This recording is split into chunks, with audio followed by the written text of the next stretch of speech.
이사야 57장 14절에서 21절입니다. 이사야 57장 14절에서 21절 말씀.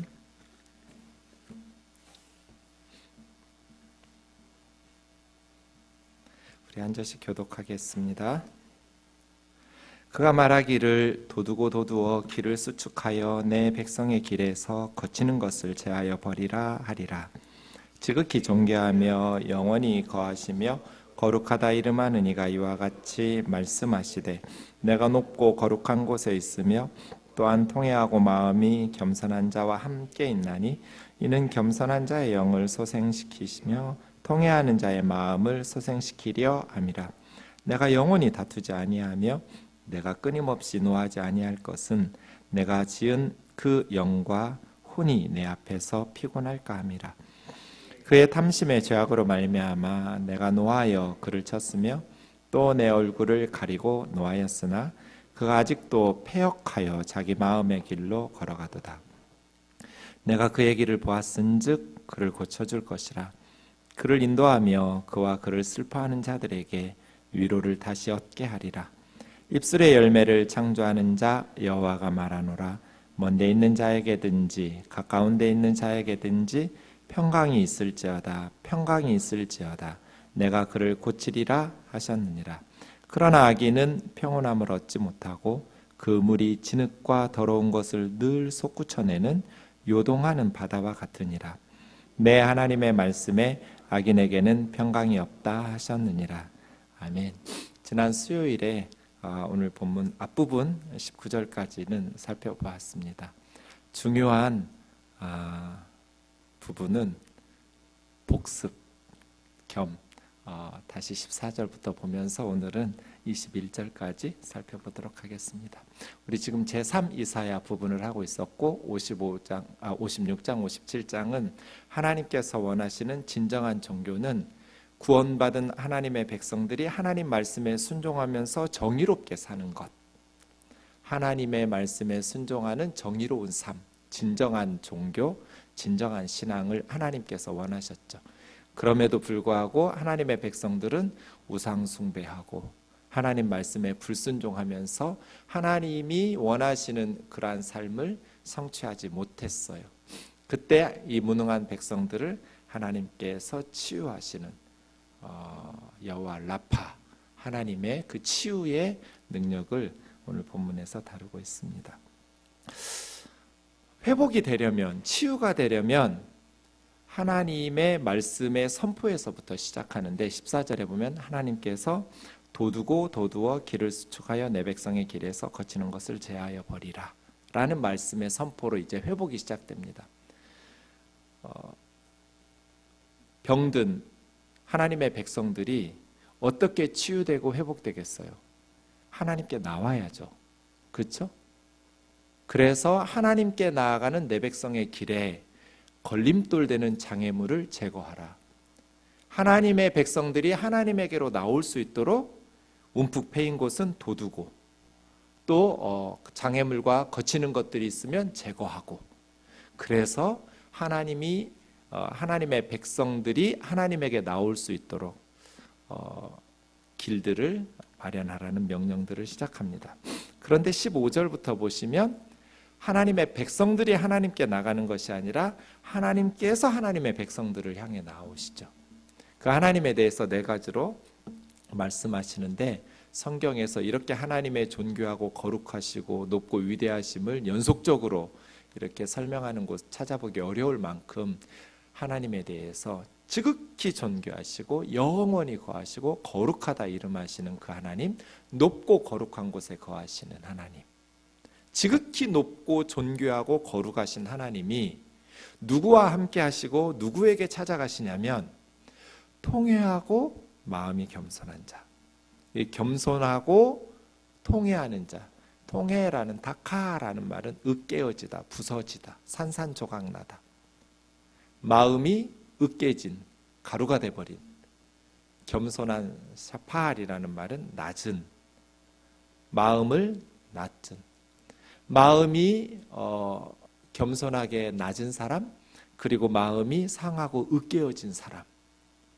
그러니까 지극히 높고 존귀하신 하나님은 세상에서 잘나고 정말 높고 존귀한 사람들에게 찾아가시는 것이 아니라 낮고 보잘것없고 마음이 통회하고 으깨어진 사람들에게 찾아가신다는 거예요. 지극히 높으신 하나님은 지극히 겸손하고 낮은 사람들에게 찾아가셔서 함께 하시는데, 왜 하나님께서 그 사람들, 마음이 통회하고 겸손한 자들을 찾아가시냐면 소생시키시려고. 소생이라는 단어, 살려내는 거예요. 심폐소생술 같은 거죠. 죽어가는 환자를 심폐소생술로 다시 살려내시듯 하나님께서 통회하고 마음이 겸손한 사람들을 소생시키시려고 찾아오시는 거죠.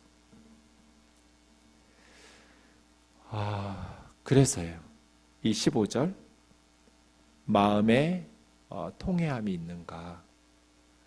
나는 하나님 앞에서 내 마음이 으깨어졌는가? 내 마음은 낮고 겸손한, 통회하고 겸손한 마음에 하나님은 임하시니까요. 저와 여러분의 마음이 그러할 수 있기를 원합니다. 오늘 아침에 외국에서 사는 대학 후배가 연락이 왔어요. 목사님, 교회에서 목사님이 안수집사 임직을 받으라 하는데 나는 자격이 없는데 어떻게 해야 될까요? 제가 뭐라고 대답했을까요? 안수집사는 자기 스스로 자격이 없다고 생각하는 사람이 받는 거다. 제가 볼 때 그 후배는 장로감이에요. 장로를 시켜도 부족함이 없어요. 얼마나 신실한지 몰라요. 그런데 정작 본인은 나는 자격이 없는데, 그렇게 겸손한 거죠. 마음이 샤팔, 낮은 거예요. 하나님께서 누구와 함께 하시는가? 통회함을 가지고 있는 사람, 마음이 낮고 겸손한 사람, 그런 사람들과 함께 하셔서 그 영혼을 살려내는 거예요. 저와 여러분이 항상 하나님 앞에서 으깨어진 마음으로, 그래서 예수님께서 마태복음 5장 4절에서 팔복 중에 두 번째 복이 애통하는 자는 복이 있나니 그들이 위로를 받을 거라고 말씀하셨잖아요. 이게 다카죠. 으깨지는 거. 심령이 애통하고. 무엇 때문에 애통해요? 여러분, 무엇 때문에 애통하세요? 무엇 때문에 마음이 으깨지고 상하고 힘드세요?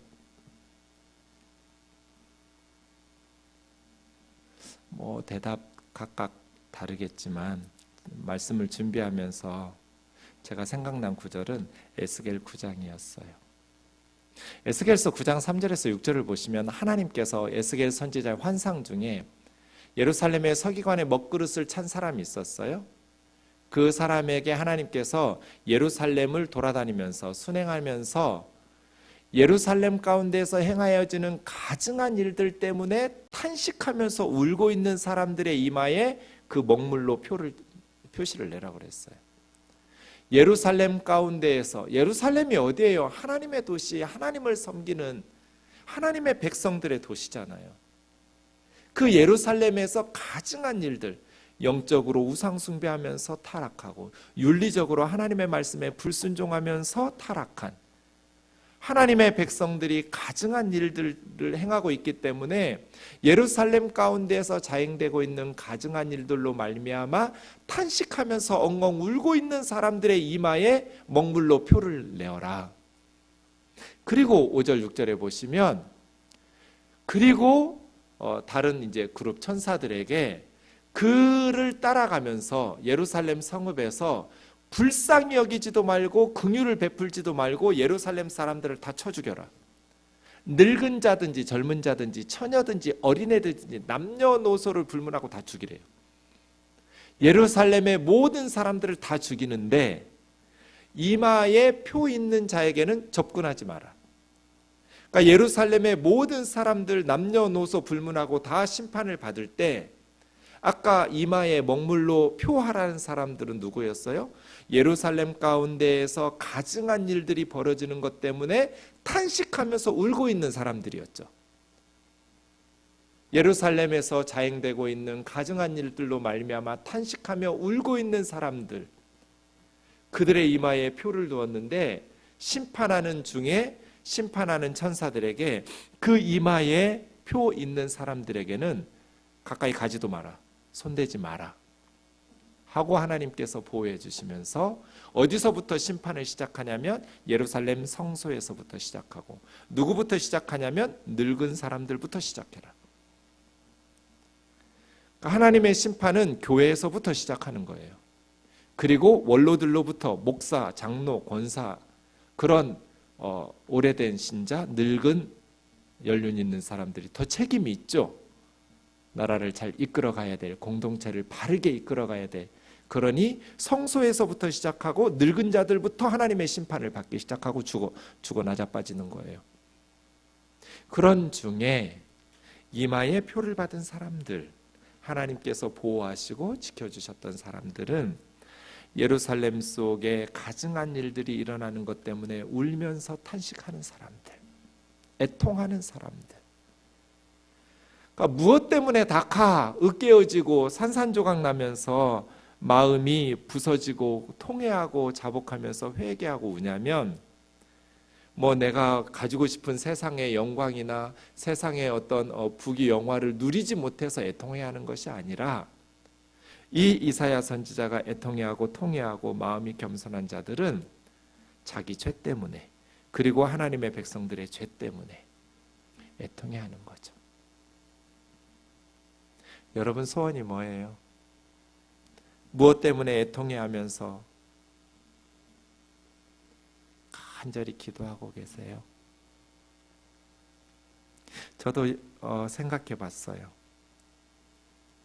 난 무엇 때문에 애통해하고 무엇 때문에 그렇게 마음 아파하는가? 몇 가지가 생각나더라고요. 제 소원은 한국 교회에 우리 아이들이 주역이 될 때는 믿지 않는 사람들에게 칭찬받는, 그게 저의 목회 이유거든요. 우리 아들, 딸들이 한국 교회의 주역이 될 다음 세대에는 믿지 않는 세상 사람들이 한국 교회를 향해서 참 좋다, 참 좋은 곳이라고, 우리 민족의 희망이라고, 저런 공동체에 저런 사람들이 있어서 참 다행이라고, 이렇게 한국 교회가 세상 사람들로부터 칭찬받는, 그게 제가 목회하는 이유거든요. 그래서 아파요. 교회가 욕 얻어먹을 때 너무 속상해요. 아파요. 우리 교회들이 믿지 않는 세상 사람들에게 칭찬받았으면 좋겠다. 그래서 나도 예수님 믿고 싶다, 나도 교회 다니고 싶다, 이런 사람들이 많아졌으면 좋겠다. 그러지 못해서 아파요.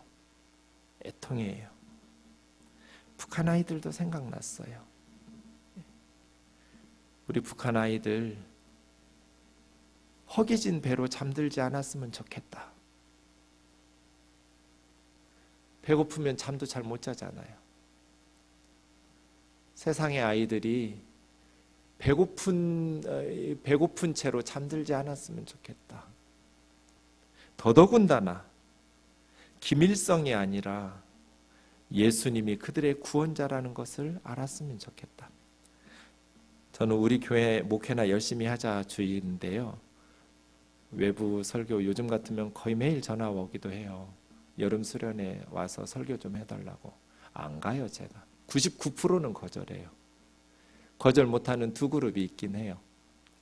성도가 20명 미만, 10명, 뭐 아주 작은 교회, 그럼 제가 거절을 못하겠어요. 아주 작은 교회에서 설교 좀 해주세요 하면. 그리고 교회 분쟁을 겪는 교회, 분쟁을 겪으면 예배를 제대로 못 드리잖아요. 영적인 공급이 단절돼 버려요. 그런 공동체에 형제 자매들은 거절을 못 하겠어요. 그 외에는 저는 거의 안 가거든요. 근데 정말 그건 해보고 싶다. 말씀 준비하면서 깨달았어요. 북한 아이들에게는 설교하고 싶다. 내가 죽기 전에 북녘의 동포들에게는 정말 목소리 높여서 예수 그리스도의 복음을 전하고 싶다. 우리 민족에게 하나님께서 언제 북녘의 동포들이 세상에서도 가장 비참하게 사는데 예수님의 복음을 듣지 못해서 죽어서도 지옥에 가는 이런 가슴 찢어지게 아픈 그거 생각하면 너무 가슴이 아파요. 우리가 먹을 거 줘서 배불리 잠들게 할 수 있는데 예수 그리스도의 복음 전해서 지옥에 가지 않도록 그 아이들을 전도할 수 있는데 말이에요. 그래서 아파요. 무엇 때문에 우리는 마음이 으깨어지고 부서지고 애통하고 통회하는가? 하나님께서는 그 통회하는 자들과 함께 하세요. 하나님께서 우리 마음이 아프고 상하고 으깨어지고 때로는 나의 죄 때문에, 때로는 교회의 죄 때문에, 때로는 세상의 죄 때문에, 때로는 굶주리는 아이들 때문에, 때로는 복음을 듣지 못하고 죽어가는 영혼들 때문에 통회하고 아파하는 영혼들에게, 탄식하면서 울고 있는 하나님의 백성들에게 하나님께서 함께 하시고 보호하시고 회복시키시고 치유하신다는 거잖아요. 사랑하는 자매 형제 여러분, 이러한 심령으로 하나님께서 늘 함께 하시는 저와 여러분 되기를 주의 이름으로 축원합니다. 교회가 뭐예요? 교회, 지극히 높고 존귀하신 하나님과 함께하는 공동체. 지극히 높고 존귀하신 하나님은 지극히 낮고 겸손한, 그리고 통회하고 애통해하는 그러한 사람들과 함께 하시거든요. 그래서 교회는 통회하고 마음이 겸손한 사람들의 모임이어야 해요. 통회하는, 그리고 마음이 낮고 겸손한 사람들의 모임. 그래서 지극히 높고 존귀하신 하나님이 함께 하시는 사람들의 모임, 교회죠. 그런 교회 되었으면 좋겠어요. 그런 자들을 하나님께서 소생시키시죠. 다시 살려내요. 하나님 앞에서 울었는데 위로를 받아요. 하나님 앞에서 으깨어지고 탄식하고 울었는데 하나님께서 우리 영혼을 살리시는 것을 우리는 경험하죠. 이 영혼이 소생시키고 마음이 소생시키고, 루아흐, 영혼이 다시 살아나고, 레브, 마음이 다시 살아나는 이러한 은혜가 우리에게 필요해요. 우리 영혼이 다시 살아나려면, 우리 마음이 다시 회복되어 살아나려면 우리가 하나님 앞에서 깨어져야 돼요. 마음이 부서지고 으깨어져야 돼요. 그리고 하나님 앞에서 겸손해야 돼요. 마음을 낮춰서 하나님의 은혜, 예수 그리스도의 십자가를 빈손 들고 앞에 나가 붙잡아야 돼요. 항상 그런 골방 속에서 하나님 만나는 저와 여러분 되기를 원합니다. 으깨어지고 통회하는 영혼, 낮추고 겸손하게 낮아지는 그 마음 말이에요. 그래서 우리 영혼이 살아나야죠. 우리 마음이 살아나야죠. 16절, 하나님께서 영원히 다투지 않으시고 끝없이 노하지는 않으신대요. 왜냐하면 하나님께서 지은 사람들, 영과 혼은 모든 사람의 전신을 말해요. 연과 혼, 하나님께서 지었던 그 사람 전체가 피곤할까? 이 피곤하다라고 번역된 말은 실신하다, 기력이 쇠해서 기절하다, 그런 뜻이. 사람들이 다 쓰러질까 봐 하나님께서 영원히 다투지 않으시고 끝없이 노하지는 않으신대요. 하나님께서 왜 노하시는가? 탐심의 죄 때문에, 사람들의 탐심 때문에 하나님께서 노하시고 얼굴을 돌리셨거든요. 그렇게 하나님 앞에 맞았는데 하나님께서 치셨어요. 하나님께 회초리로 맞았으면 회개해야 하잖아요. 그런데도 패역해요. 하나님의 길로 돌아오지 않고 자기 길로 계속 고집해요. 그럼에도 불구하고 하나님께서는 영원히 다투거나 끝없이 노하지 않으시고, 그렇게 맞음에도 불구하고 하나님을 배반하고 자기 가고 싶은 길로 걸어가는 사람들에게 18절에 보시면 하나님께서 고쳐주신대요. 이 고쳐준다는 게 라파예요. 라파. 하나님께서 사람들의 길, 패역하여 자기 마음대로 가는 그 길에 그럼에도 불구하고 하나님께서 고쳐주신다. 하나님께서 고쳐주신다. 하나님께서 범죄하는 죄를 질병으로 해석하시죠. 죄를 지었는데 고쳐주신다고 말씀하시니까 우리가 죄 짓는 것은 병든 것 같은 거예요. 질병 같은 거죠. 그러한 범죄를 여전히 반역하면서 범죄의 길로, 우리 마음의 길로 가고 있는 것을 보셨으면서도 하나님께서 개입하셔서 고쳐주시는데, 어떻게 고쳐주시냐면 우리를 인도해 주시고 위로해 주시는 방식으로 고쳐주세요.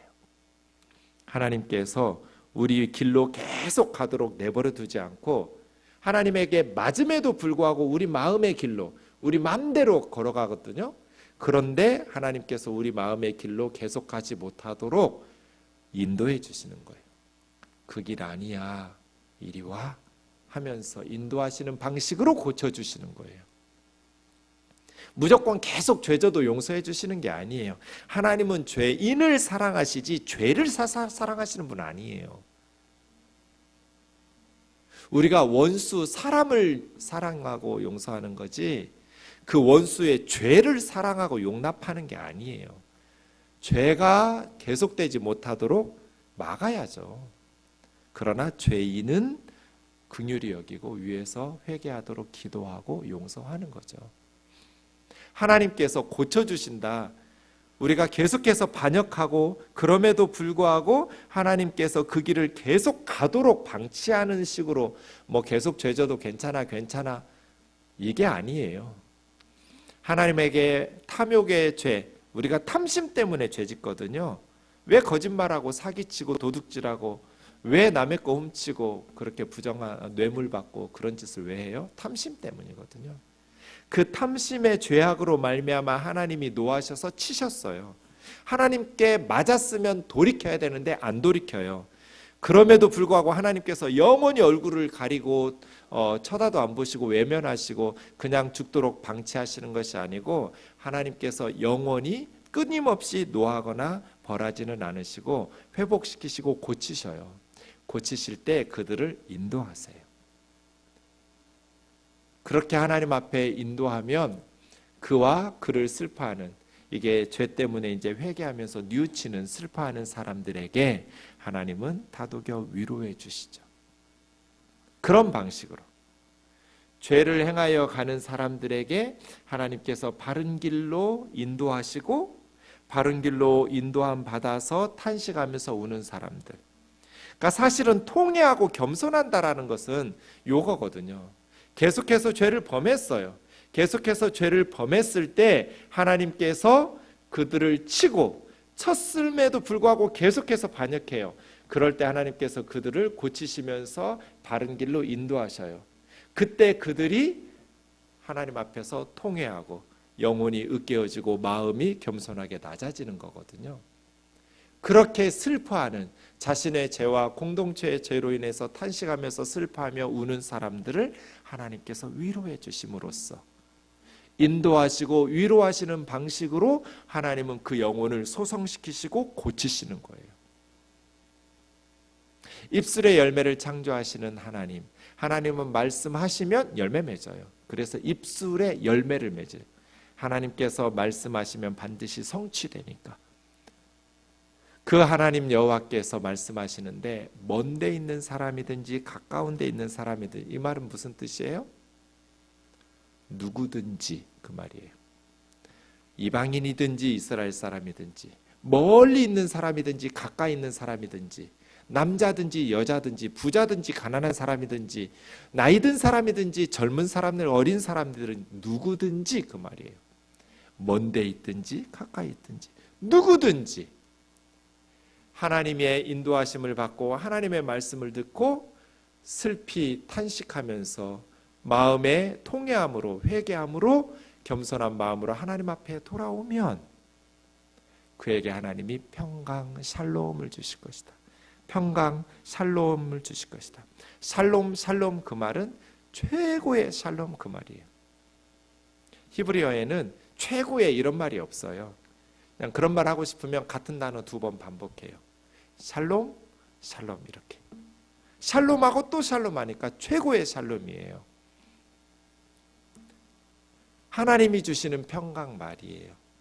세상이 줄 수 없는 하나님께서 베푸시는 평강, 그 평강을 주신대요.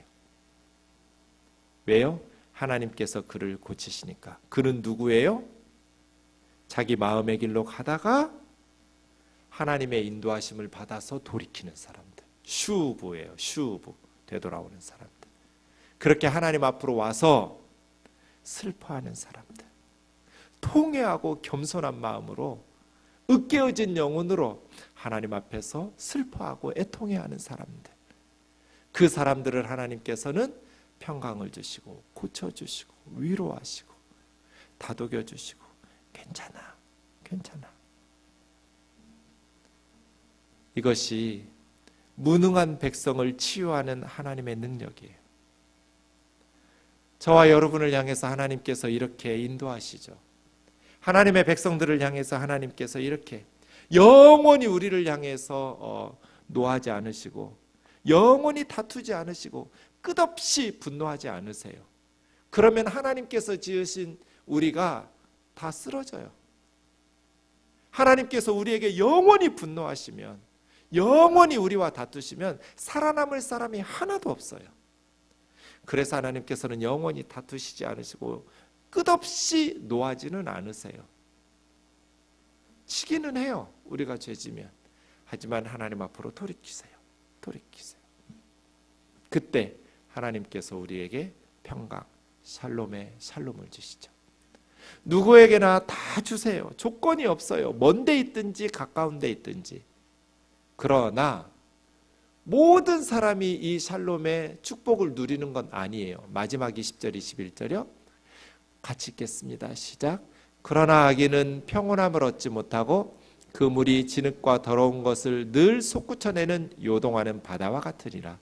내 하나님의 말씀에 악인에게는 평강이 없다 하셨느니라.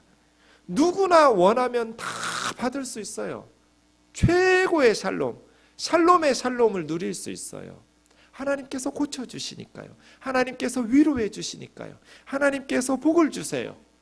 하나님께서 회복시키세요. 그러나 악인은 누구겠어요? 끝까지 하나님께 돌아오지 않는 사람들.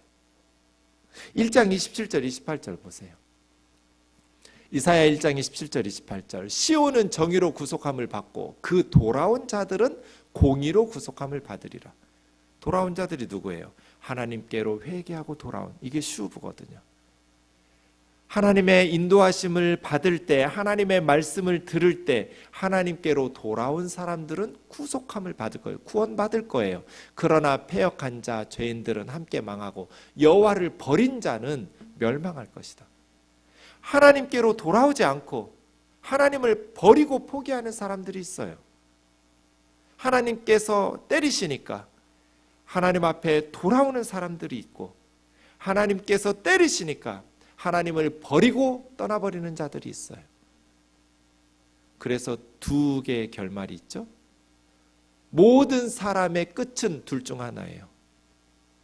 하나님께로 돌아와서 예수 그리스도의 은혜로 말미암아 구원을 받은 사람과 하나님을 버리고 멸망을 받은 사람들, 둘 중 하나예요. 결론이 둘 중 하나예요. 모든 인생은 끝이 둘이에요. 이 땅에서는 둘이 맷돌 갈잖아요. 한 사람은 돌아와서 구속함을 받고, 한 사람은 하나님을 버리고 멸망을 받고. 이것이 성경의 교훈이에요. 두 사람이 밭을 갈다가 한 사람은 돌아와서 구원을 받고, 한 사람은 하나님을 버리고 예수 그리스도와 그의 복음에 대해서 관심도 없이 살다가 멸망을 받고. 오늘 이사야 57장도 똑같죠. 먼 데 있든지 가까운 데 있든지 누구든지 조건이 없어요. 돌아오면 돼요. 하나님께로 돌아와서 하나님께서 인도하실 때 슬퍼하면서 상한 으깨어진 심령으로 겸손하게 하나님밖에는 소망이 없다고, 세상에 그 무엇도 내 인생을 만족하게 할 수 없다고, 내가 하나님 외에 누구에게 가겠느냐고 하나님께로 돌아와서 슬퍼하면서 하나님 앞에 회개하는 영혼들, 그 사람들은 하나님께서 고쳐주시고 평강 주시고 평강 주시고 구원을 베푸시지만 끝까지 하나님을 버리고, 그게 악이에요. 여러분, 부모에게 가장 못된 짓 하는 자식은 부모 앞에서 망하고 죽는 자식이에요. 이것보다 더 큰 불효가 어디 있어요? 부모 앞에서 스스로 망치고 스스로 자기 삶, 부모에게 잘하고 못하고가 아니에요. 부모에게 가장 큰 불효는 자기 인생 스스로 망가뜨리고 인간답게 살지 않고 스스로 목숨 끊고, 그게 가장 가슴 아파요. 하나님에게 가장 악한 일이 뭐겠어요? 하나님 아버지 앞에서 스스로 멸망의 길, 스스로 자기 삶을 망가뜨리고 스스로 하나님을 버리면서 지옥으로 가는, 그것보다 더 큰 죄가 어디가 있겠어요? 예수 믿지 않는 죄. 세상에 죄가 많지만 하나님 마음을 가장 아프게 하는 게 돌아오지 않는 죄예요. 아버지는 동구 밖에서 날마다 그렇게 못된 짓 하고 떠난 탕자를 기다리시잖아요. 예수님께서 가르쳐 주신 하나님은 그런 아버지잖아요. 탕자가 돌아왔을 때 버선발로 달려가서 껴안아주면서 잔치를 베푸시는 아버지에게로 돌아오지 않는 아들, 딸이 가장 못 되쳐먹은 거죠. 그 악한 거예요. 먼 데 있든지 가까운 데 있든지 돌아오면 하나님께서 고치셔요. 아무리 망가진 사람도 예수 그리스도 안에서 성령의 능력으로 고치시더라고요. 고치셔요. 그런데 악인은 끝까지 하나님을 버리고 돌아오지 않는 사람들은 평온함을 얻지 못하고 그 물이 진흙과 더러운 것을 늘 솟구쳐내는 요동하는 바다같이, 평온한 바다가 아니라 늘 이렇게 더러운 오물을 솟구쳐 오르게 하는 그런 바다처럼 늘 요동하고 흔들려요. 안정이 없어요. 평화를 누리지 못해요. 요동치는 바다 같아요. 악인은 그래요. 그래서 악인에게는 엔샬롬, 평화가 없어요. 여러분, 평강이 있을지어다, 평강이 있을지어다. 평강이 없다. 도대체 샬롬은 어디서 올까요? 어떤 사람들이 평강을 누릴까요? 평강은 하나님의 선물이에요. 하나님께서 함께 하실 때 평강을 누리고 샬롬. 하나님께서 함께하지 않으실 때 두려움, 평강이 없어요. 제가 15살에 의사선생님 막 의식을 잃었다 깨웠다 했거든요. 갑자기 학교에서 쓰러져가지고 병원에서 검사하는 도중에 저는 계속 의식을 잃었다 깼다 병원 갈 동안에도 의식을 잃었다 깼다 했어요. 그래서 택시 옆에 조수석에 있던 아버지가 저는 뒤에 어머니 무릎에 베고 누워 있었는데 계속 제 이름을 불렀어요. 잠들지 말라고. 아들이 죽을 것 같으니까. 자지 마라.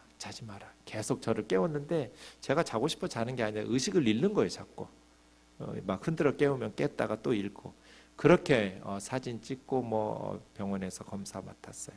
막 의식이 깨어나는데 의사 선생님이 저희 부모님에게 수술 중 죽을 확률 50%, 죽어도 병원 원망하지 않겠다고 사인하면 수술해 주겠다. 지금 당장 수술 안 하면 얘는 곧 죽는다. 제가 막 의식 깨어나는데 그 이야기를 설명하고 있더라고요. 부모님에게. 수술해달라고 했죠. 뭐라고 하겠어요, 부모님이. 안 하면 애가 죽는다는데. 수술 중 죽어도 원망 안 할 테니까 빨리 수술해달라고. 그래서 제가 새벽 2시에 수술 시작했거든요.